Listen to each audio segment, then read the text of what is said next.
Hello everyone. Sorry about the lighting here. It's been a bit of an interesting morning. And now it's afternoon. Good afternoon everyone. Welcome to another wonderful episode of the Bisimoto Tech2sDay. I am here to take care of all of you. I don't think we're getting any connections now. Okay, let's try that again. Okay, 1, 2, 3. I think we should be connecting now. There we go. Good afternoon everyone. Let's try this one more time. Thank you for joining us this wonderful afternoon on another wonderful Tech Tuesday, and thank you so much for all of your support from all around the globe. Let's give everyone a little bit of time to get in here this afternoon. Hello, Ari. Ari's right here behind me. She's the first one to come on. Come on, I'm going to wave to Ari right now. And for those of you on YouTube, thank you for joining us. I'm trying something a little different with the YouTube microphone this time around, so please let me know your thoughts, if it's clear or should we do something else. Hello, Cheney. Thumb up, good seeing you as well. Gonzu, thank you for joining us as well. Hello, Furmore.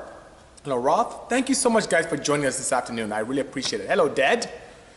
So for those of you on iTunes and also Radio Public, even on Anchor, thank you for joining us with this podcast while you're working out or driving to work or walking your dogs, whatever the case may be. And for those of you, hello in Orlando, Florida, Cheney, good seeing you. Oh, good. Hey, Cisco, thanks to hear that I'm clear. I'm trying something different with our internet today. AJ from across the pond, thanks for joining us all the way from the UK. And for those of you on YouTube, thank you once again for subscribing to our channel and being part of this great weekly event. I love this so much. Today I'm at the Bisimoto facility, have a variety of cars behind me, have the Odyssey, have a Porsche 996 Turbo, have a Viper back there. For those of you who are a part of the Wago Mafia, there's a Wago van back there that we'll be playing with not too long from now. And the blue 911, so the shop is kind of full. Oh, thank you so much. Appreciate that. Thank you so much, Aaron.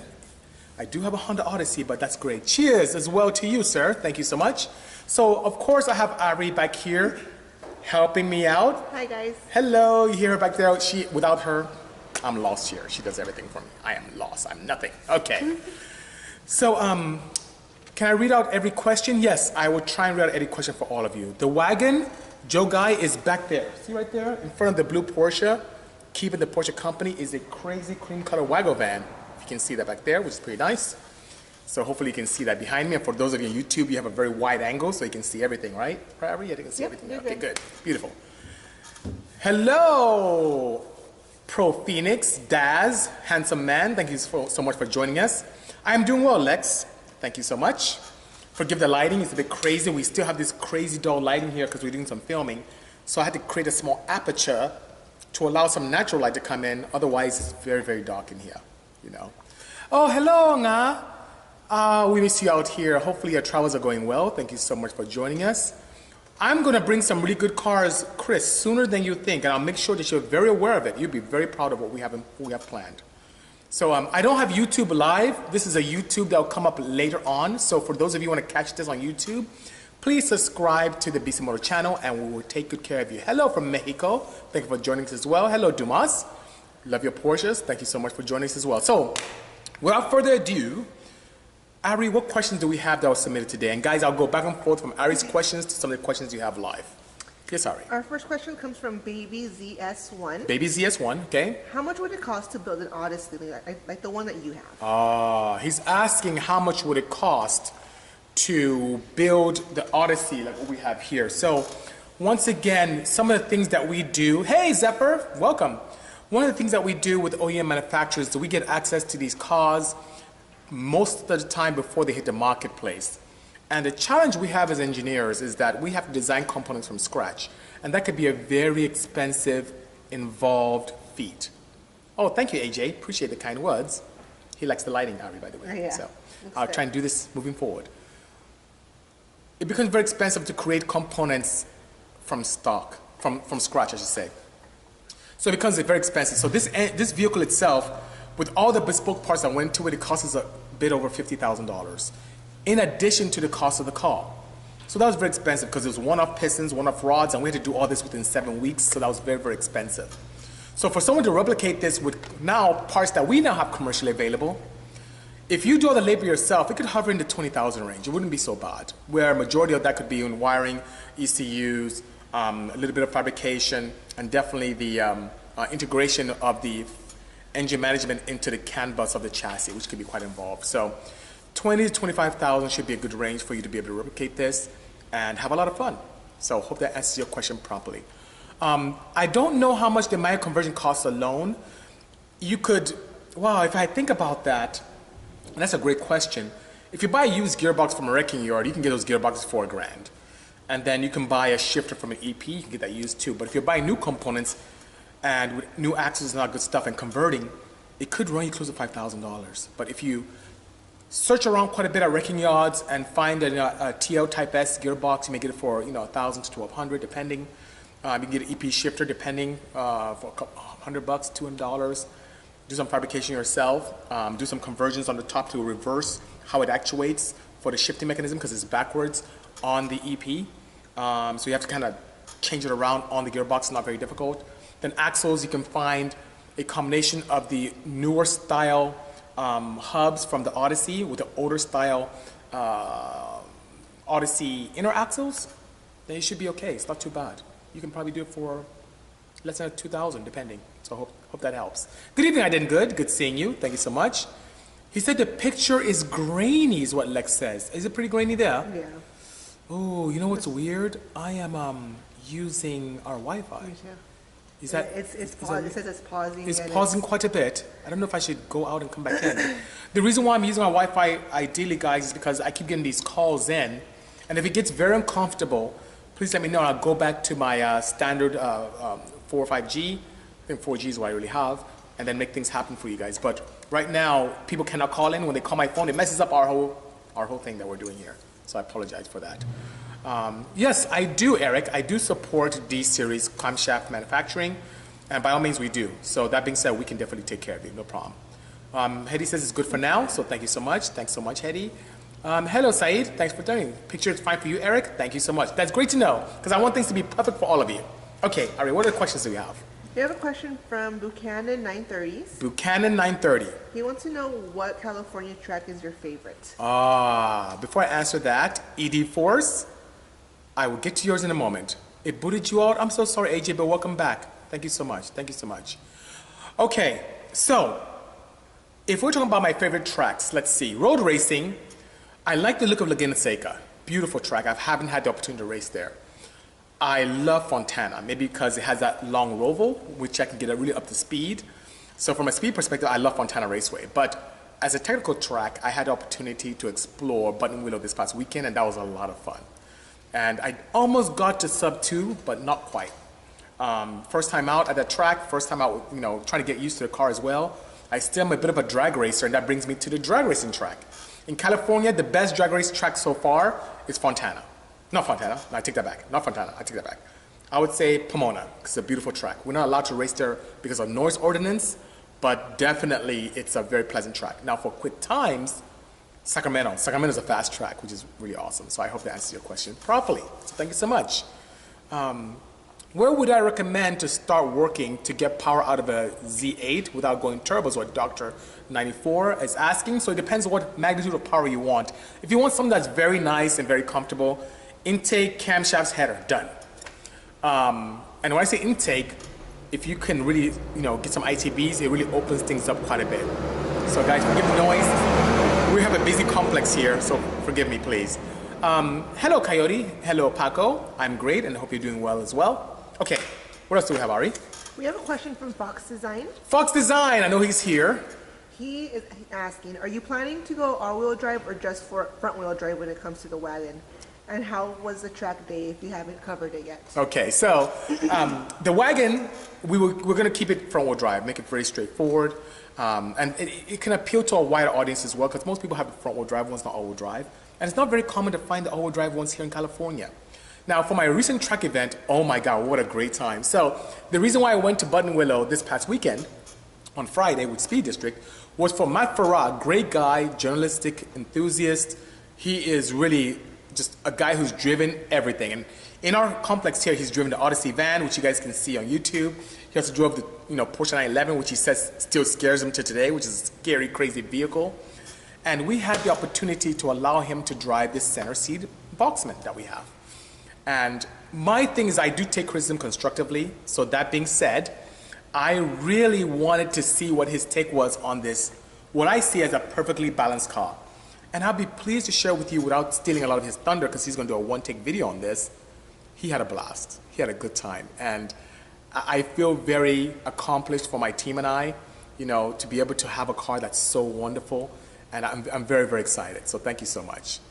Yes. Yeah, ITBs is awesome, Eric. Absolutely. Absolutely. So that's what we did. And I had the opportunity to drive it as well after Map4i did his own, just to get a feel of the track. And Buttonwillow is a nice track. What I would change on my car for a track like that would be my gearing. So my gearing now is perfect for a big track like Big Willow or Fontana. But for something a little more technical, I would use a numerically higher final drive or change my individual gears to give me more torque multiplication, which would be very, very nice, which is cool. So that being said, that was my experience so far. I will not, Joe, be exploring all-wheel drive in the wagon. I am going to stay with the front-wheel drive. So lap time, the best I had was 2:03. And that's my first time on the track and me still getting used to driving a road race car. And I'm still a drag racer at heart, meaning I'm not very fast in the turns. I don't have the confidence because of the power the car makes, even though it's detuned. But the straightaways, I'm just at it. I'm flooring straightaways, I'm hitting the push to pass button. I'm making up all that time on the straights and partial straights, or the S's, as you may see. But when you get to any technical part of the track, I am still struggling. So I'm going to keep practicing until I do well. I want to be a very, very good road racer. So I'm pretty excited about it. It's a lot of fun, you know. Okay. Yes, Ari, what else do we have? We have a question from Chenny962. Chenny962 has a question. She wants to know, where will you be today? I really enjoyed your talk from Rod Emery workshop last weekend. Do you reveal the topic and location prior to the show, or is it your tradition to keep it a surprise? So today, of course, I'm here at the Bisimoto facility at the headquarters here in Ontario, California. And I like to surprise you guys with the places I'm going to. Am I going to another tuning shop? Am I going to a manufacturer's place? Am I going to a restaurant? Where's it going to happen next? Now, I just do that to create an element of surprise. But if you guys want to know ahead of time where I'm going, let me know. I'll take that feedback constructively and I'll make it happen. So thank you so much. Eric is asking, because of my unique style, if I had the opportunity to work on a new project, what would be a new manufacturer or brand I'd like to work with? I have not had the opportunity to play around with the Mercedes-Benz, and I really like what they do from a European perspective. Now, if it's someone who I am close to here, Acura will be a nice company for me to play with as well. I haven't done anything intimate with Acura yet, just the parent company Honda. So I hope that answers your question as well. AJ, he said he'll sit with me at the track. Hopefully not in the car because I only have one seat. But yes, I'll be more than happy to explore because you have so much experience, AJ. I'd love to learn quite a bit from you. Ontario, Canada, I would like to. I've been to Toronto. I had a great time and people were very, very nice. You like the surprise? AJ likes it. Surprise it is. Because you never know where I'll be going next, which is pretty interesting. Okay, Ari's laughing at me. I'm sure she gets upset with me because we go to all these crazy places and she has to stay here and make sure that you customers are taken care of, you know? He likes surprise. Okay, beautiful. Okay, so what else do we have, Ari? Speaking of AJ, we yes. took one of his questions. AJ, we're going to address one of your questions now. Thoughts on the Subaru EJ25? EJ25? How does it compare to the best Honda four-cylinder in terms of head flow, engine design, and reliable power potential? When you look at the K24 AJ, especially from the intake ports, it's much harder to fill a cylinder than to evacuate it. So if you look at the K24 with the Z7 from the Nice Gen, or you look at some of the TSX K24 heads, the Ks flow very well, factory. Compared to EJ, there's really no comparison. And what I do love about the EJ engines is that it's extremely balanced because of the flat configuration, which I find that very appealing. So you don't tend to see those fifth harmonic vibrations that are quite damaging on those engines. And that's one of the reasons why I love the flat sixes on a lot of Porsches as well, because it lends themselves to the potential of doing a lot. But the oil passages for the EJ leaves a lot to be desired, and also the head port as well. So I'm very, very good at embracing heads that flow a lot. So if I had to, I would build EJs, but when it comes to power potential, the best of Hondas, the K is really, really superior. Very, very nice. Oh, thank you so much, Hawk. I appreciate the kind words. Thank you so much. I have been to Nürburgring with one of our friends in Germany. Great guy, and him and his mom have been very, very kind to us. And yes, I've been there, but I haven't, not on a track there officially, but I've had the opportunity to experience some high speeds. And we were in Opel, and Abdu Todo is the guy who helped us out, one of our dealers out there in Germany, and we were doing, I think like a $105 miles per hour, and a Porsche just zoomed past us like we were standing still. It's crazy how fast you can go there without any problems. It's really cool. The best flowing D-Series head will be a toss-up between the Y8 and Z6. So those have a lot of potential. You can open up the A6 quite a bit, but out the box, Y8s and the Z6s are ideal. I like the Y8s because of the quench pads, but they flow very similar on the Z6, you know? Oh, by all means, Lorenzo, you know me. I'm down. I love builds. I love builds too. Yes, I have been with the dealer speak to Autobahn. Yes, I have. It's really crazy. Absolutely fantastic. It's been great. Oh, that'd be nice. I'd love to learn from you in the SUK. We'll make it happen. I'm going to hopefully Speed District this coming Sunday, which is pretty nice. I'd say second or third. So we should have some fun. I'll do some more testing. I plan on testing my new brake compounds to see how that works, because I want to be able to brake much later, especially a car that's that light, about 2,500 pounds. That'd be good. And I'm ranting now. Okay. And Ari's giving me the look. She's giving me like, answer my questions. Okay. So Ari, what do we have? What else do we have? We have a question from Ruben. Ruben! Okay. I own a 2002 Carrera Cabriolet. Okay. With 75,000 miles on it. Okay. When should I act on the IMS bearings? I don't want to be paranoid, but also don't want to blow my motor. Okay, so he has a 2002, he said? Yes. Okay, so a 2002 Carrera, M96 engine, 3.6 liter, and he's worried about the IMS bearing, which is the intermediate shaft bearing. So what many people have noticed is that Porsche did have a bit of a challenge with the intermediate shaft bearings on the earlier water-cooled engines. And it was a very small percentage. I know that a lot of companies have made a good business out of scaring people into thinking that they should upgrade all the time because it's a ticking time bomb, and that's not the case. Less than 2% of those engines have problems, but enough for concern. Now, I have engines in this facility that are being raced with factory IMS bearings. So what does that mean? It's not a death sentence to have an M96 or M97 engine. It's not a death sentence. However, you don't have to worry yourself all the time, especially if you don't hear that death rattle. What I always suggest to my customers and friends is when it comes time for you to upgrade your clutch and or flywheel, use that opportunity to upgrade it. And that would be an easy time. It's more accessible and you can do that. Now, it depends on your comfort level. I have seen cars that once they get up to 30, 40,000 miles, they no longer have that challenge. You know, people just don't see the problem. It usually happens early and quickly. So by all means, a good insurance would be to change it, but don't go out of your way. Try and explore it when you change your clutch and you'll be fine, which would be great. June 8th, Button Willow, open test day. I will check and see if I'm available. That day sounds really important, like we have something going on. I have to check. See, Ari's thinking too, like, maybe we do. But AJ, I'll keep in touch with you by all means, okay? BC Coyote, that'd be cool. I like the guys from Ford, some of the engineers there, but they're a very difficult company to work with, which is interesting. I have decided adding good on a power plant for the Wago van, but I want to make it a secret. A surprise. No one's going to even imagine what I'm putting in there or why. But when it happens, it'll make all the sense in the world. Hello, Antoine. Good seeing you. Thank you for joining us. So what other questions do we have, Ari? We got a question from VMA Kai. VMA Kai. I have a 2017 Acura TLX 4-cylinder 4 Series. Okay. I'm sorry, K Series. K Series, okay. All stock. Do you think it would be benefit from a custom tune over the factory tune? It occasionally idles at really low RPMs after long drives. Okay, so he has a K Series, and Ray Lauren, hang tight. I would definitely get into that for you, okay? About degreeing at 3.6 camshaft. So he has a K Series and wants to know, can he benefit from a tune? Absolutely. So Honda Challenge is a series here that's very, very popular in Southern California. You know, H2, H4 guys, they come here quite a bit. And they are restricted many a time to running factory power plants and cannot modify them at all.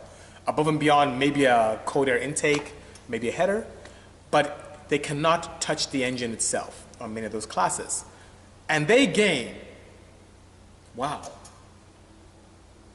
12 to 25 horsepower to the wheels with a proper tune. Honda leaves a lot on the table because they don't know what you're going to do with it. They don't know if you're going to end up putting some crazy camshafts or the factory ECU. They have no idea what you're going to do to the car, so they keep a very conservative factory tune in there for you. So for someone like yourself who's an enthusiast, you can benefit quite a bit. We have S2000s that come here and gain 25 wheel horsepower on a stock F20, stock F22C.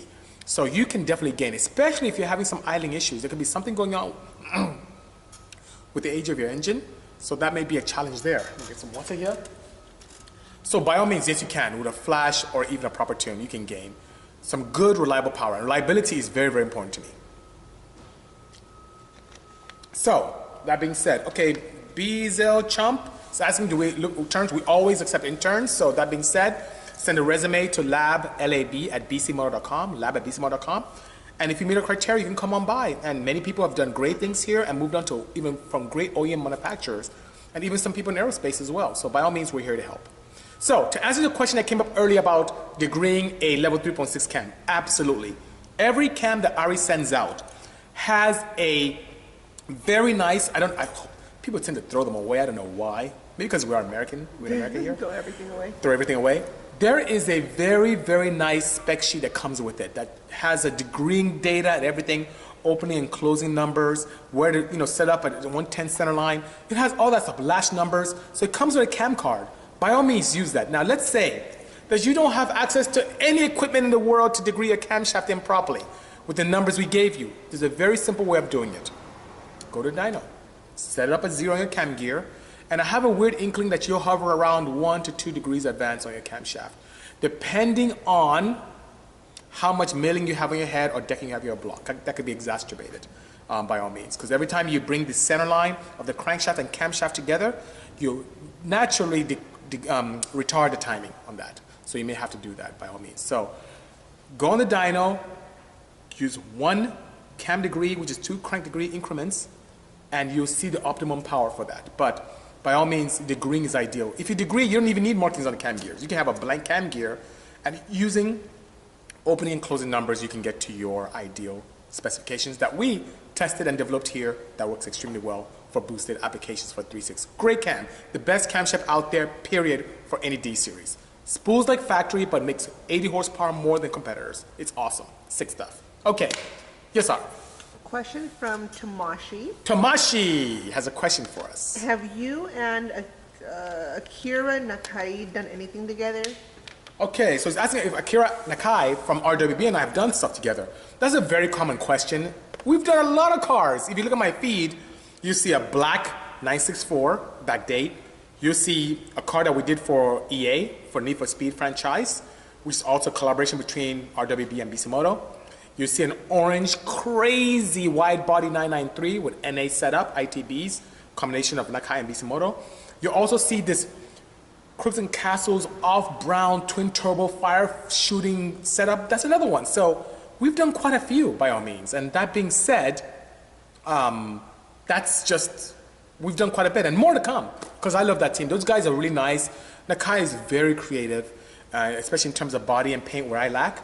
And I'm pretty crazy when it comes to engine design and efficiency and power. AJ is asking, what does the level 3.6 mean? Why no 3.4, 3.5?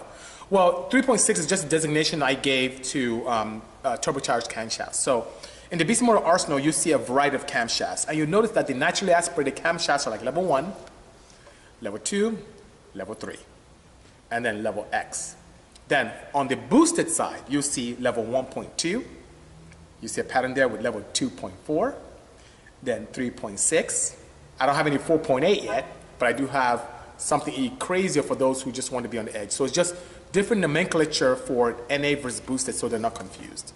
And can they cross over? Not really. They're typically optimized for each setup. For example, I have a specialized nitrous cam that's a level 2.3.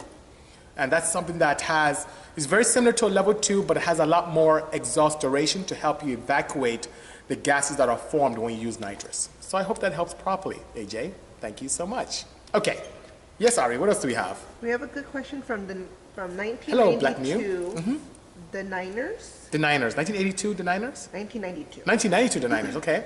I have a customer that is having issues finding a tuning solution due to the fact that the Benz he has is a has a turbo V12 with 24 spark plugs. Okay. Any input on that? Yes, so definitely you can use something like an AEM Infinity. AEM has, versions that can handle 10 cylinders, 12 cylinders, and without you having to worry about going some kind of crazy wasted spark. By all means, contact AEM, or we can help you with that as well. Find a solution. The only caveat is you have to have a fairly popular crank wheel pattern, which is like 60-2, which most Mercedes-Benzes are. So that shouldn't be a challenge whatsoever. But by all means, our friends from AEM have a solution for you. AEM Infinity, that's the way to go, and it's fantastic. I have it pretty much on everything here. That, getting one for the Viper, have it on the van. It's pretty cool. Okay. Yes, Ari?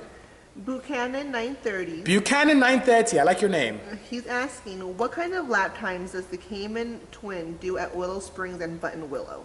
Okay, so at Willow Springs, each time I've gone out there, because I do not want to put myself in a position where I'm too worried about times, I just want to test the car out. I haven't really done any crazy spirited driving there. I refuse to have a transponder. However, how are we doing? Are we doing okay so far? Okay. However, I mentioned just a moment ago, at Button Willow, first time out, and that's me being very gentle with me driving, because I'm crazy, I did 203 on that. So my goal is to definitely get into the sub 2s and go deep into that. So that's what we have so far. So I hope that answers your question properly. Okay. What else do we have, Ari? A question from Atney Paris. Atney Paris. I'm thankful for your reporting of pure all performance gains. Would you recommend it for a stock 2.7 987 Boxster, and what gains can I expect? Okay. Also wondering if Pure will increase lifetime of existing IMS bearings.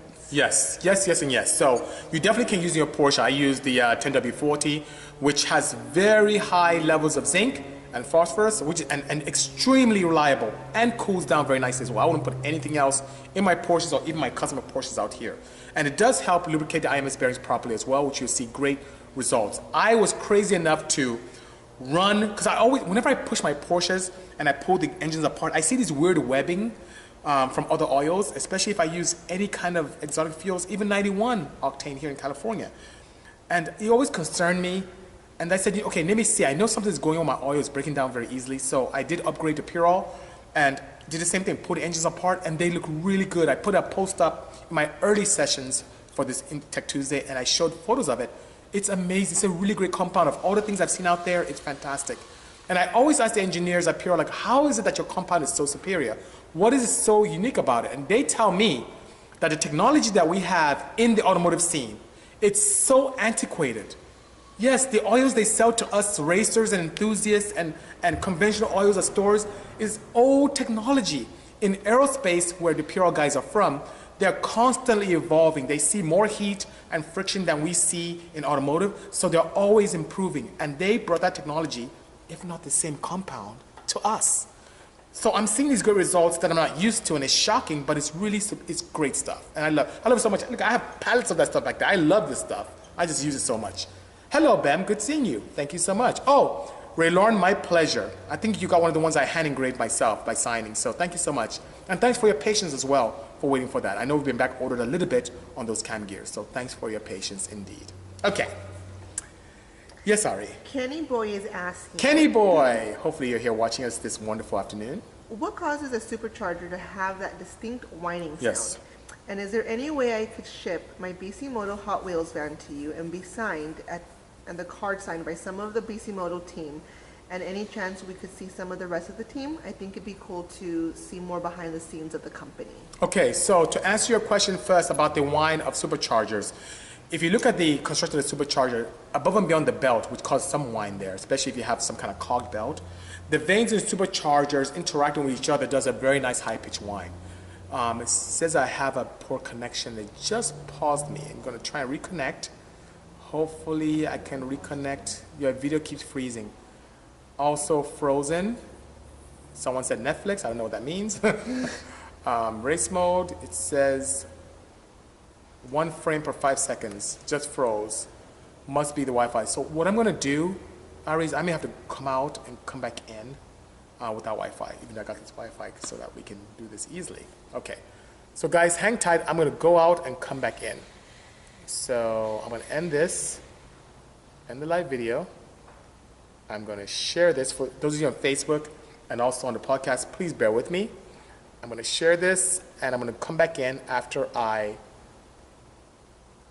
get out of this airplane mode and get on my Wi-Fi, and hopefully no one disturbs me. Put the do not disturb on, see if that helps. And we are going to go back in. Okay, and I'm going to connect live. Checking my connection. And let's see what happens. Let me know if I come up. So once again, guys, YouTube, thank you so much for your patience. And for those of you on the podcasting, thank you as well. Okay, it tells me that I'm live. It's going to let my followers know that I am live now. And hopefully it won't be so horrible to everyone. Let's give them a few moments to come in.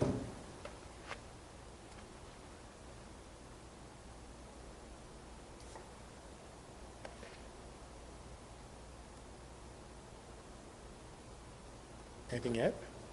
Not on my end. Okay.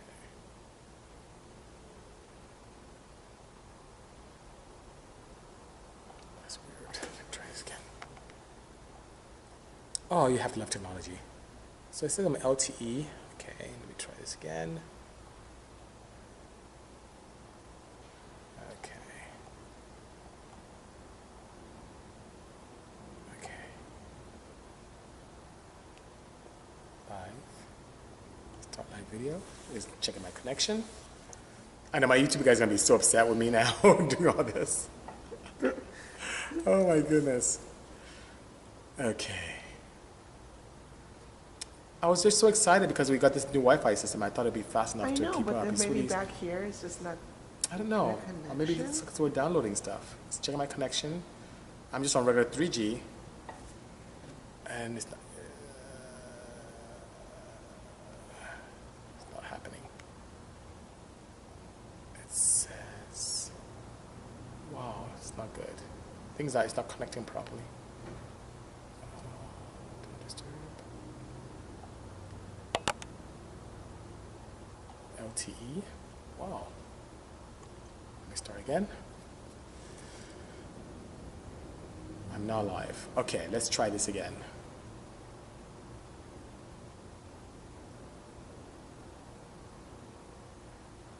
Anything yet? Nothing yet, because I don't see anyone coming in. No. Okay. It says just the one viewer. Tell you what, let's go ahead and pause this, and we'll do a second iteration Okay. of this. So guys, YouTube will come right back. Thank you for waiting.